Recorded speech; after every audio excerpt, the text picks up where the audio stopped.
Hello, everybody. This is Christina Fasonic, broadcasting live from Wheeling, West Virginia this evening, where it was supposed to rain but didn't, and I'm disappointed about that. But here we are. It is nice to see everyone, and we have a new writer tonight. And before I introduce her, allow me to bring on my co-host, Damian Dressick from Prospect, PA. Hello, Damian. Good evening, Christina. How are you tonight in Wheeling, West Virginia? Muggy. Yes. You know, it's just really humid without any kind of rain, and I'm going to have to water my plants again. So, yeah, we've got that same weather. By the way, I noticed in the background there that you are already decorating for fall. No, that's a big piece of stained glass that was made by a local stained glass artisan that I keep hanging all year round because it's a beautiful set of pumpkins that bring a lot of orange, lovely light into my office. Good to know. I don't get to use that office, though, because my kid's in there all the time. But, you know. He's bathed in a lovely orange light. Exactly. We've got a wonderful writer tonight. Yes, I am excited. This writer has been in some really great places with some wonderful work. Yes, and let me tell you a little bit about her. Amy Jo Burns, who's on with us tonight, is the author of the memoir Cinderland and a new book called Shiner, which is a novel, and it's from Riverhead Books. Her writing has appeared in some, as you said, Damian, incredible places: the Paris Review Daily, Tin House, Ploughshares, Good Housekeeping, Electric Literature, Literary Hub, and the anthology And Not That Bad. And I know that after the reading, I'm going to want to talk with her about what that's like to write both memoir and fiction and how you keep them straight. But before we do that, let me bring her on. Hello. Hi, everybody. Hi. Thank you so much for having me. It is awesome to have you on the show. So what are you going to be reading for us tonight? So I decided I'm going to read the prologue from Shiner, and it's titled True Story. It's about a page and a half. All right. Excellent. Well, let us disappear. And by the way, your book cover is absolutely gorgeous. Oh, thank you. I think so too. Yeah. Show it again. So yeah, let's get a. Oh, that is great. It's a beautiful cover. They did such a beautiful job. It is amazing to see a designer, read your book and come up with something like that. I feel really lucky.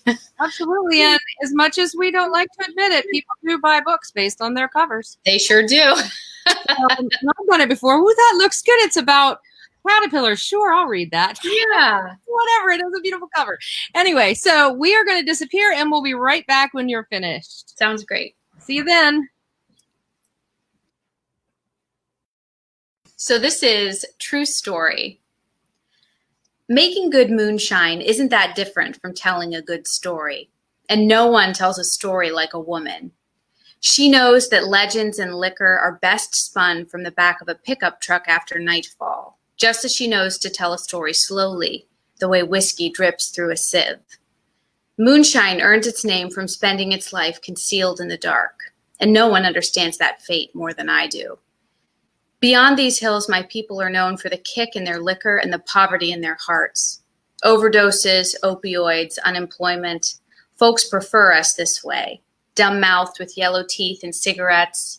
Dumb-minded with carboys of whiskey and broken-back Bibles. But that's not the real story. Here's what hides behind the beauty line along West Virginia's highways. A fear that God has forgotten us. We live in the wasteland that coal has built, where trains eat miles of track. Our men slip serpents through their fingers on Sunday mornings and pray for God to show himself while our wives wash their husbands' underpants. Here's what hides behind my beauty line. My father wasn't just one of these men. He was the best. Since word of his sins spilled down the mountain, folks have split from the highway, hoping to catch a glimpse of a fallen hero. They believe that this miner's outpost, shriveled since the coal barons claimed it 40 years ago in the 1970s, still holds the key to my father's miracles. Welcome to Trap, the new sign outside city limits says. What it doesn't? Come here to fall in love. Come here to fear for your life. Strangers ask what I can tell them about the snake handler and his wife. They want myths and legends. They aren't tempted by the truth. It's a true story, I begin, roosting in the back of an old truck. I swear it. Then I tell them that these woods can turn eerie or romantic depending on the company you keep. It's an autumn night and the fire is lit. Moonshiners sneak in their final runs of whiskey while young women like me tell old tales. The sun sets early. Along the outskirts of Trap, you'll find me standing in a constellation of four-wheel drive trucks in the woods behind the old Sawwet Motel. The mountains hover at my back. The story of the snake handler's daughter began when I just turned 15. I knew little then of the outside world my father kept from me. Ours is an oral civilization, I used to hear him say, and it's dying. He blamed coal, he blamed heroin. He never blamed himself. He thought he had the only tales worth telling, and he never understood what my mother had run from all her life because she'd been born a woman. The truth turns sour if it idles too long in our mouths. Stories, like bottles of shine, are meant to be given away.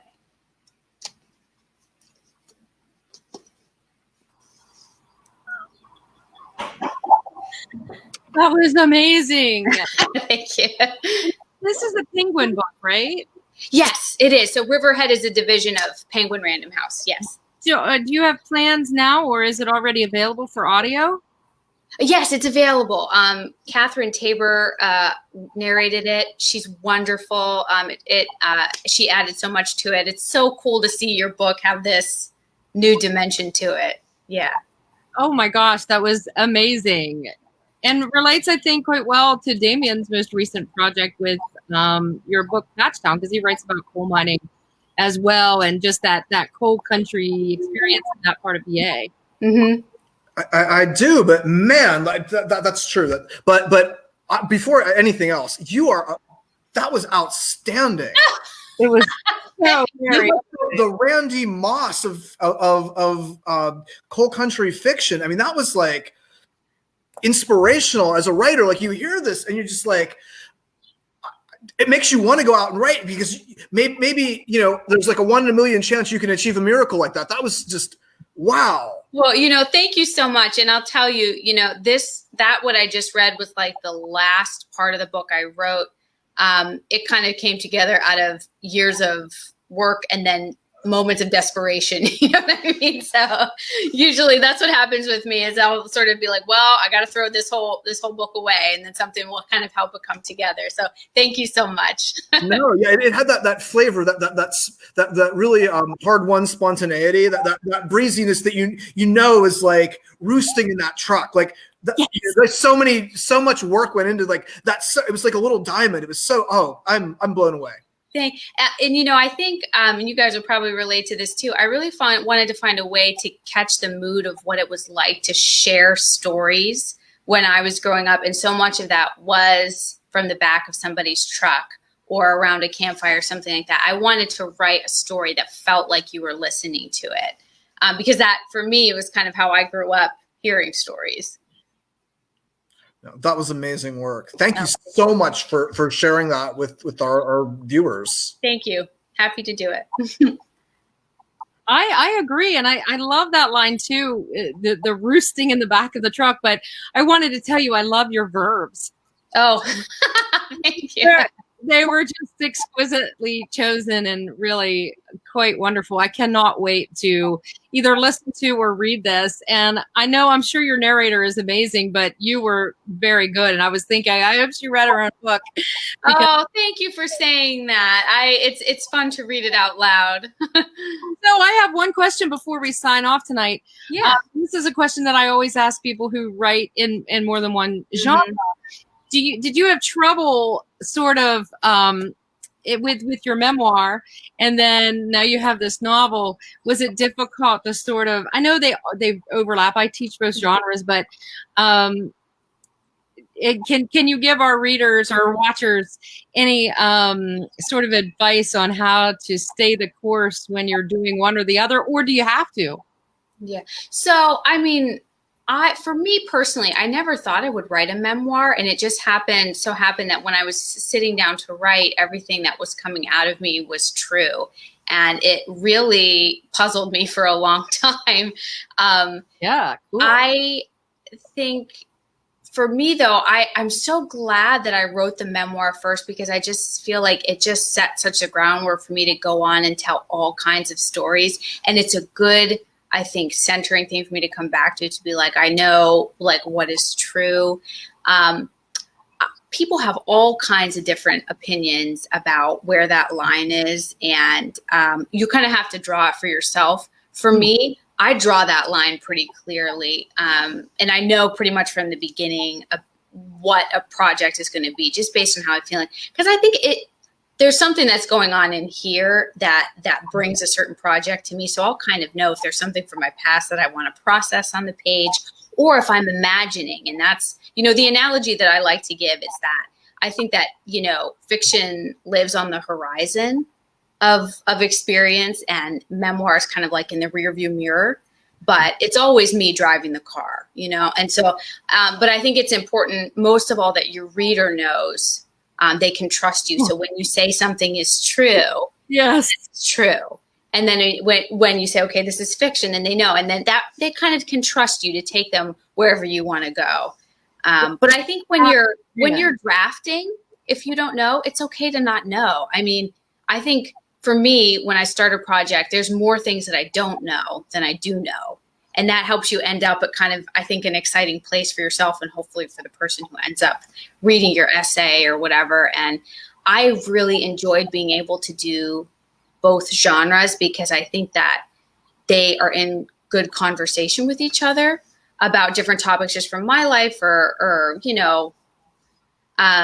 they create kind of, I think, an interesting conversation. So, and certainly similar techniques. Yes, of drafting and scene description and dialogue and all those things that make us want to keep reading someone's work, whether it's memoir, fiction, or poetry, or something else. So you will be, I gotta say this, you'll be presenting at our virtual conference, right? Our Writers Conference of Northern Appalachia that's coming up in September, and we are September 12th. We are super thrilled. Yes, I can't wait. I'm so excited. It's going to be great, and I'm so glad that you guys you were able to, transition to being virtually, because that's one positive thing out of such a bad situation, is that I feel like I'm able to connect with people, and even writers, I also admire virtually. So I'm so excited to be there. It's going to be great. I have the whole day blocked off. Awesome. Cool. It's really going to be fun. We've even got some music lined up, and I saw that. It's going to be so cool. I'm excited. We think it will be. You'll hear from us soon. Sounds great. I can't wait. I love the line. It's so epigrammatic. Like, just sort of no one tells a story like a woman. That is so great. Yes. No, I did that. Same here. Yeah. What mostly I think is we each owe Jody like a bottle of 12-year-old scotch for getting you to come on here, because I'm just thrilled. I've told her many times when this is over, she and I are going to have a bottle of moonshine together. And think about it this way: when everything is over, look at all the new friends we have to hang out with. It's so true. I think that's been one of the best things about publishing during this pandemic, is I actually feel like I've really gotten to connect with people, even though it's been through such hardship. There's been a lot of love too, which I'm so grateful for. And artists have been really getting us through this. Writers, musicians, painters, crafters, they've been the ones I think that have stepped forward and really helped all of us just plow through as best as we can through all of it. I agree. So thank you again for being on. We really appreciate it. Oh, so happy to do it. Thank you so much. Great to meet you guys. Great to see you. And Shiner is available IndieBound, and Amazon, and Barnes and Noble. Yeah, anywhere you like to get your book. And Audible. It sounds like one I've got to run. And Audible. Yeah. All right. Okay. Good evening, everyone. And do you want to talk about who's coming up next, Damien? I would love to talk about who's coming up next, but that's upstairs on my other computer. Could you tell me who it is? It's the Kid Writers coming from. It is the Kid. Yes. So we have a special treat for you all at our next Wakona Online or live online. The winners from the League Inter Valley Writers Youth Competition are going to be reading. Yeah. And we have special guest hosts. We do. We have guest hosts. Young people that will be helping us host the show on Monday night. So thank you again. Student poetry. Yes. And have a wonderful evening, Amy Jo. We really appreciate you being here. And everybody else, we'll see you on Thursday or Monday. Wait, what is today? Thursday. Monday. It's COVID. Right off that shine, Christina. Who knows? See you later, everyone. Thanks for having me. Good night. Night.